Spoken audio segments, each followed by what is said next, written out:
Hi guys, in this video I want to cover my technique for painting Caucasian Fleshtone. Now ordinarily this would be done on conventional 28mm figures, so the heads are a lot smaller.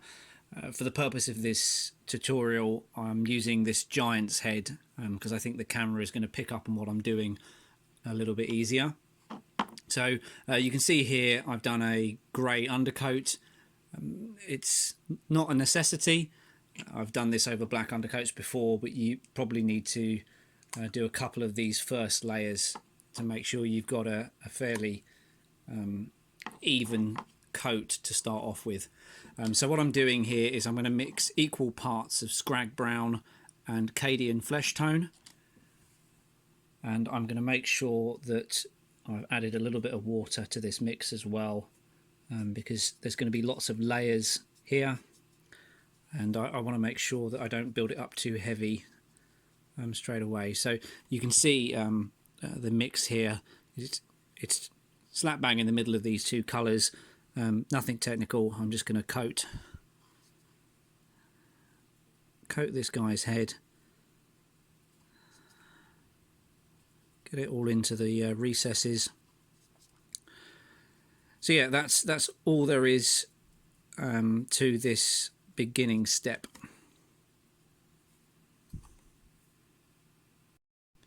So once that first layer is dry, the next stage is to mix up a similar colour, but this time adding a little bit more of the Cadian Fleshtone. So now it's almost 2 parts Fleshtone, 1 part Skrag brown.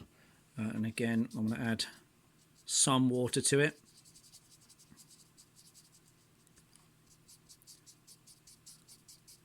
And with a fairly ruined brush, I'm just going to go over. You're almost painting the entire piece again. If I'm honest, there's going to be some recesses left with the darker colour, mind you. But the last layer almost is simply just a base coat for this shade.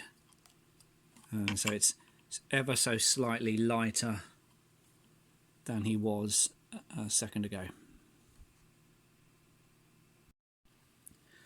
So for the third layer, I'm going to use the Cadian Fleshtone straight out the pot and a thinner brush, because what we're going to try and do is pick out all of the contours of the guy's face, or maybe his arms if we were doing that. So I'm running along the edge of the jaw.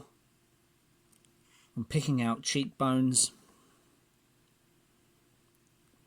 around the ears. If it's a decent sculpt, you're going to have lots of reference points to pick out. The larger flat areas, like the top of the head, I would carry on. I would just paint it all this flesh tone at this stage.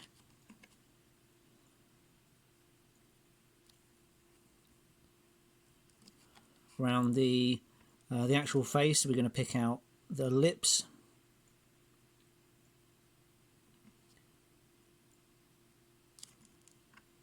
Make sure we run it under the chin. So we're leaving the darker layer in the recesses a little here. So you can see just under the nose, hopefully it's still a tad darker due to the previous layer. I'm going to pick out his eyebrows as well. You can't really go wrong on this stage. Just find any raised part of the face or arm or leg, whatever you're painting, and just pick it out in this Cadian Fleshtone.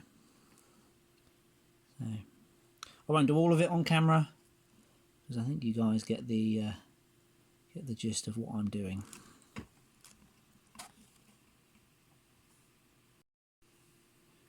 For the next stage, I'm going to mix in some Krieg Khaki. Now, if memory serves, I used to use a paint called Rotting Flesh back in the old Citadel names. To compare it to Screaming Skull, it's an ivory colour, Screaming Skull on the right there, but it's slightly more on the green side. Now you could just use the ivory. I do like this sort of more greeny ivory. I think it gives a more natural skin tone. And you wouldn't assume that to begin with. So yeah, we're just gonna grab a tiny bit of the Cadian Fleshtone, equal parts of the Krieg Khaki, and I'm gonna add some water to it as well. So much like we did in the last stage, we're picking out details. So make sure my fingers aren't in the way, as they often are. Picking out the lips here,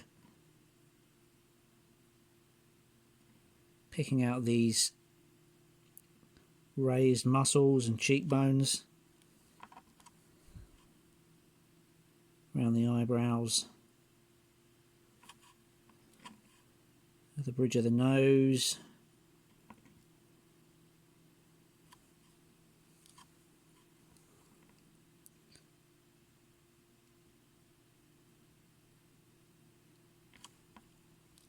so you're starting to get quite a heavy contrast. Bear in mind, this technique is normally done on 28mm faces. This is obviously being enlarged just so the camera can pick up on it. So yeah, just go around, pick out the not the recesses, the highlights. Might curl a little bit under the chin, just like that. Follow that cheekbone, jawline, sorry. Normally happens is when I start painting, my mind stops working, as you might have guessed by now. Now it looks like the cheek comes in slightly here, so I'm doing a few short lines there, if you can see.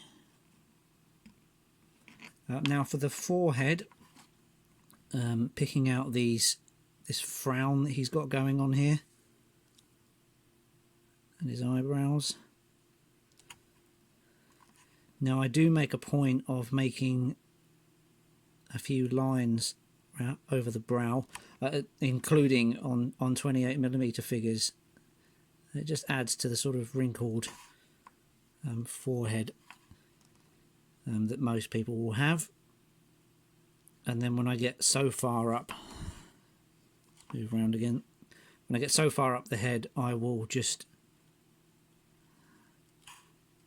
be a bit more haphazard with the lines.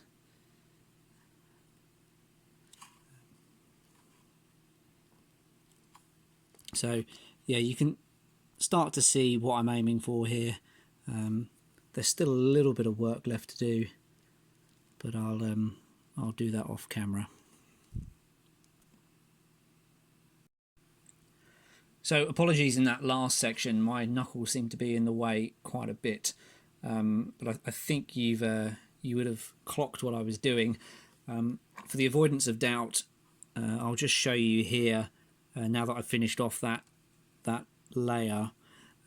So I've gone along and I've painted things like the jawline, the cheekbones, around the ears. The inside of the ear is still the darker colour. There's some darker colour just in here. Again, all we're doing is leaving the recesses, the darker shades we've done previously. You can see his brow as well. Hopefully there's now defined wrinkles. So yeah, that's all that was really going on in that last section. Now I'm going to use the Krieg Khaki alone, so I'm going to close that Fleshtone, and here we're going to just pick out the very highest points of the face, the key features. So I'm going to go around here, if I can move around slightly so I don't do what I did in the last bit. So I'm going to curl around under his nose. I'm picking out the very edges of things. Now for a 28mm figure, I will do some of this, but with this being a little larger, I'm adding a little bit more detail than I typically would. So just picking out his lips here, definitely around the eyebrow, this sort of lumpy forehead he's got going on. He is a giant after all. He's not blessed with looks. I'm going to curl round the cheekbone there, again on the other side.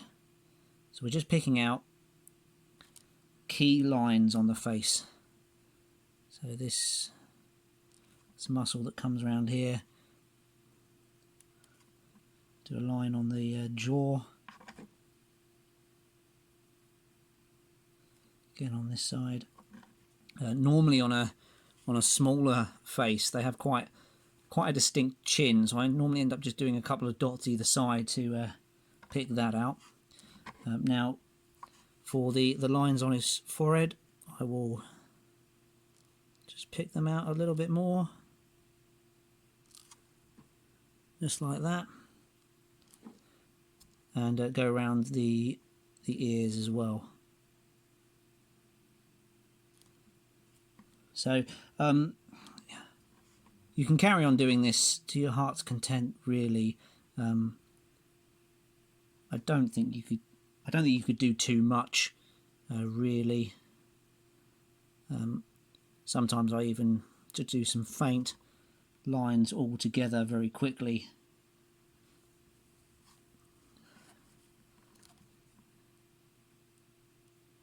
Again, with a 28mm face, unless it's your army general or something, or a Space Marine captain, I wouldn't bother too much.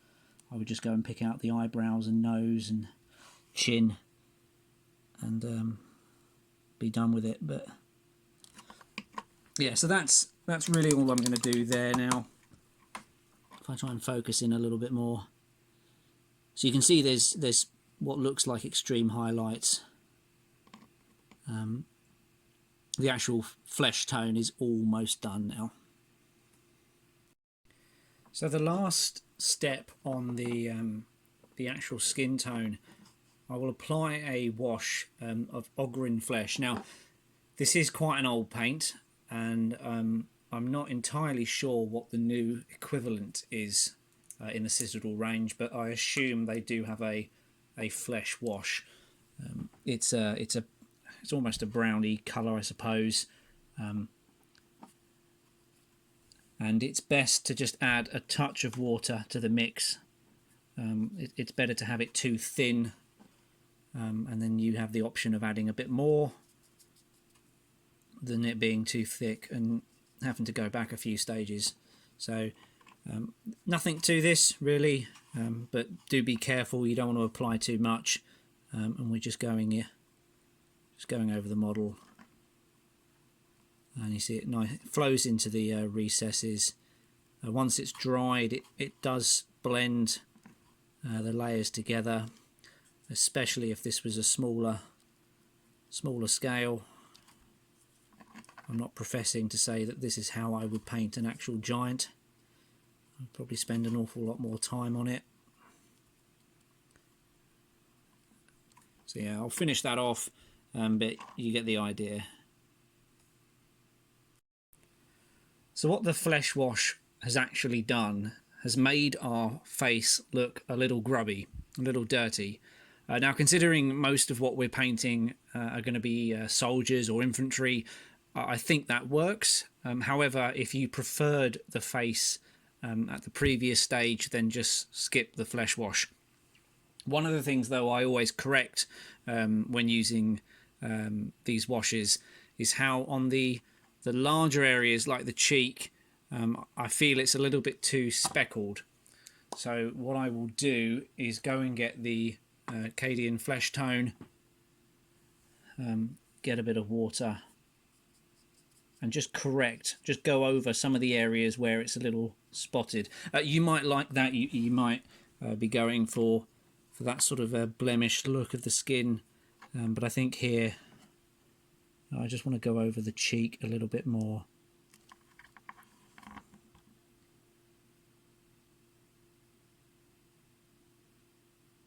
smooth it out a little, really, is what we're doing. Now I need to add a little bit more water. So like here, I feel that this is a little bit too dark with the wash. So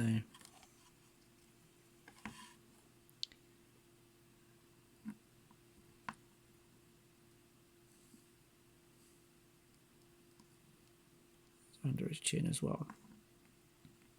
Again, as I've said before, if this was a regular 28mm figure, your standard Cadian or Cadian, I probably wouldn't go to this sort of effort, but it's nice just to smooth out some of that that wash. So there he is. So at that point, I would leave the skin tone alone. Now, due to the size and scale of this face, I can spend a little bit more attention on the open mouth.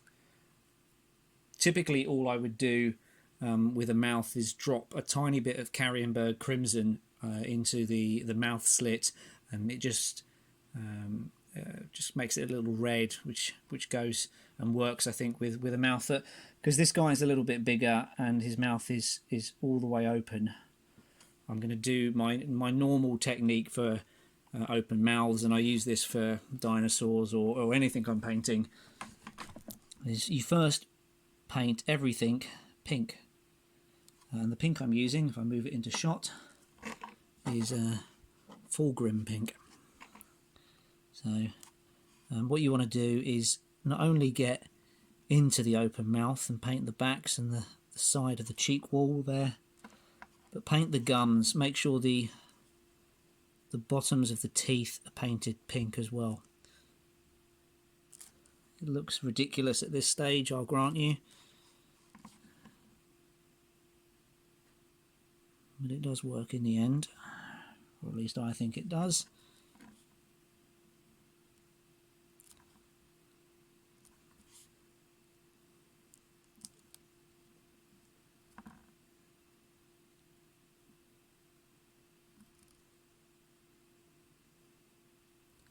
So, yeah, I mean, in the light of the camera, it just looks like he has a white mouth at the moment, but I can assure you it's pink.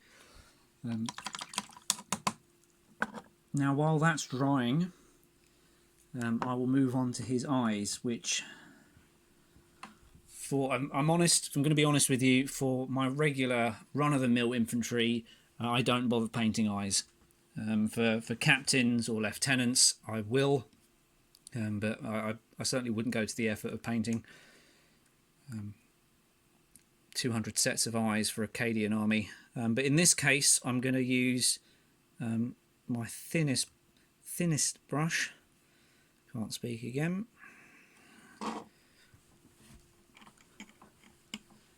And with some white scar, I'm going to try and pick out his eyeball here.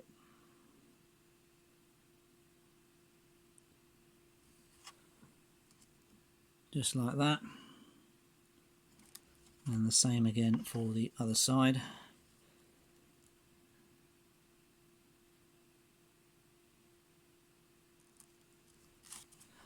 So he looks a little mental at the moment, but it'll all come together in the end. So yeah, I'm going to let that dry and I will catch you guys in a sec.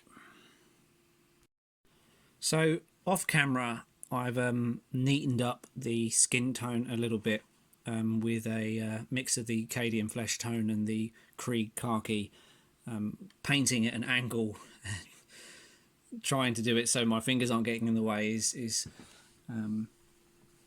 dropping my standards a tad. So but I've not done anything I haven't shown you so far. I've just got some of the previous stages out and gone back over some of the parts of the wash that have made his skin look a little blotchy.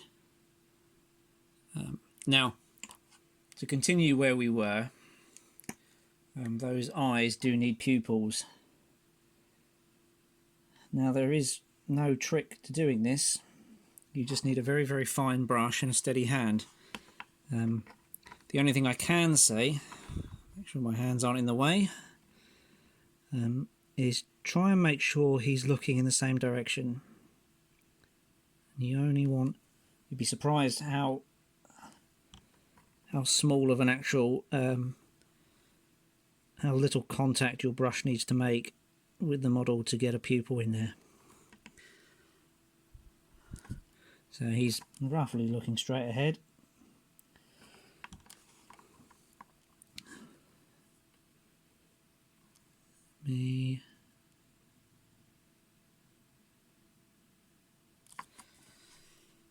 Alright, so how's that looking?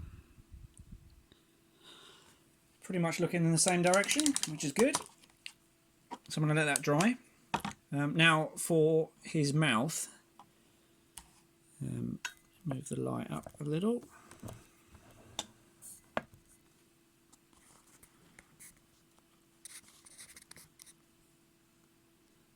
Top quality camera work there.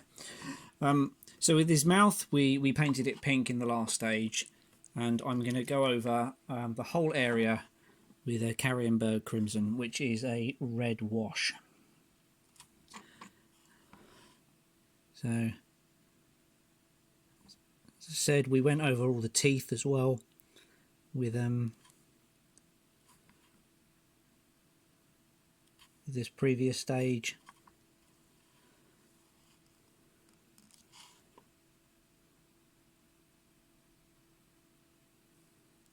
End up holding these models at such weird angles to try and show you guys what I'm doing.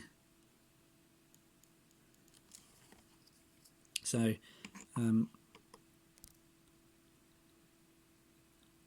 that immediately looks better than the pink we had it. With larger tongues like the one in his mouth, I would sometimes mix a little bit of the flesh tone into the pink as well, but for the time being I think that's fine. Again, considering this is how I would paint a 28mm face, not a giant's head. So with his eyes, typically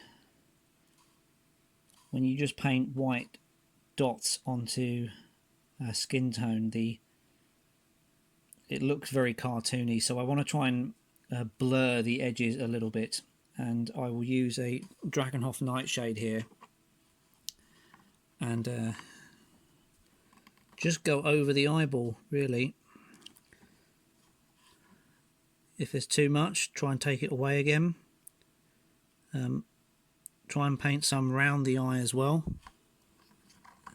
It looks like he has bags under his eyes then. So keep trying to take paint away until you can see the whites of his eyes again.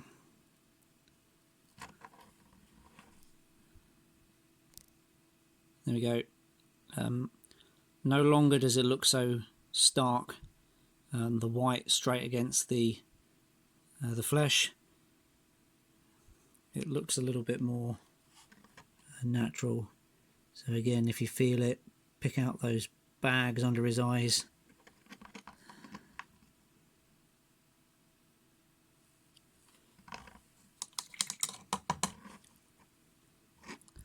Yeah, so that's his eyeballs done there, really. I'll let that red wash dry in his mouth and then carry on with the teeth. So now that his mouth is dry, sounds weird to say, I'm going to pick out the teeth. So for the teeth, because most of the time you don't have pearly whites, I'm going to use Krieg Khaki again. And I'm going to leave some of the pink or red at the bottom. I think it adds to the look of his gums there that's going to be present. Now in this case his mouth is actually open, so I can kind of get to the back of the teeth as well. Again, at the risk of repeating myself, if it was a smaller face I wouldn't be doing the backs of teeth, but I certainly would try and run a straight line with a fine brush along his dentures.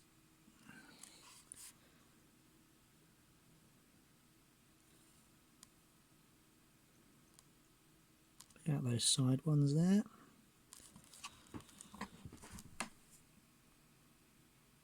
Here he is.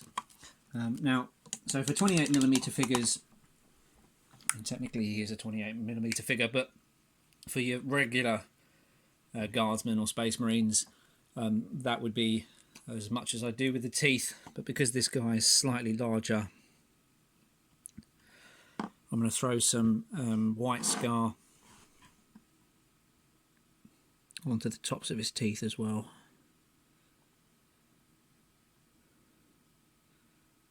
Or the bottom, depending on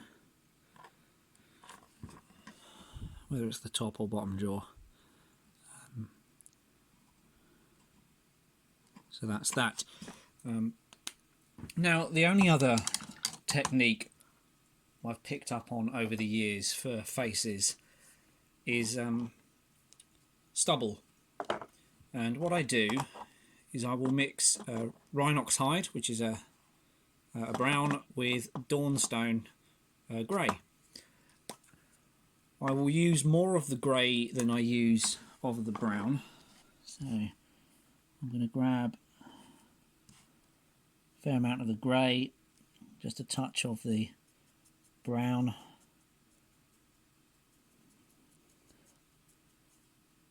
Again, I want it heavier on the grey side. I think that'll do. Now for this stage you're going to want a fair amount of water. Not too much, and this is where a bit of practice comes in, because you're going to need to try and gauge the right paint consistency. But it is going to be fairly thin. So I think that's just about enough. And I'm going to paint along where his beard would have been. So along the sides here, being sure to leave his lip out of it.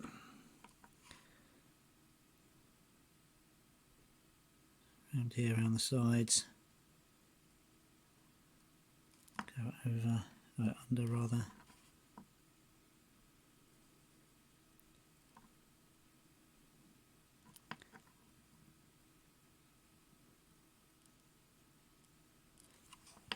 Now,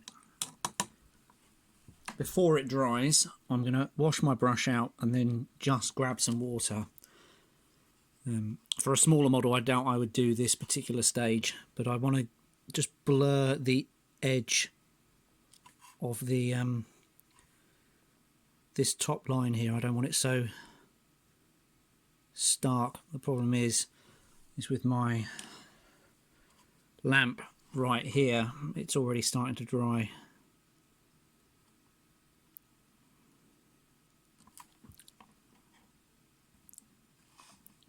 And this, I'm going to do the same thing for his hair. I need a bit more water now. So for hair, I would do a receding hairline. I think if he's shaving his dome, he's probably going and losing his hair anyway. So I'm going to try and find somewhere in the middle, do a line, and then try and curl either side. So you kind of, I don't know, what are we doing here? But we're going in from the middle, curling round. I'm trying to join round here.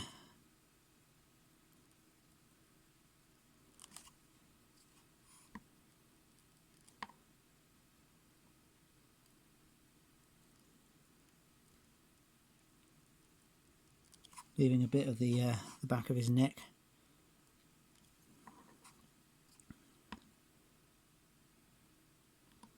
And it doesn't help that this lamp is drying. This stage normally has the benefit of being wet a little longer, but it's drying out pretty quickly here. So again, I'm going to quickly wash my brush out, I think this top here is a bit too stark, so I want to try and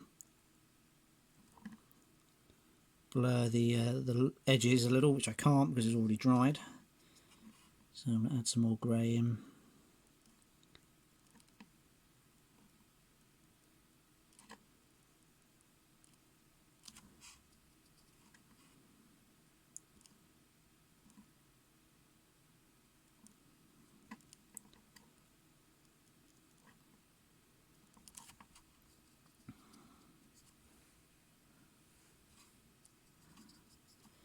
Imagine, let's do his top lip as well.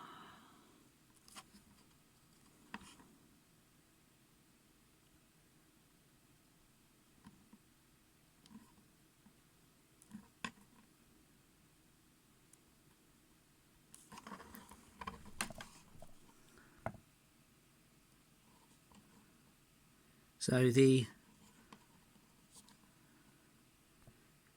sides of his face and the top of his head now have that freshly, well, not freshly, 2-day-old shave going on there.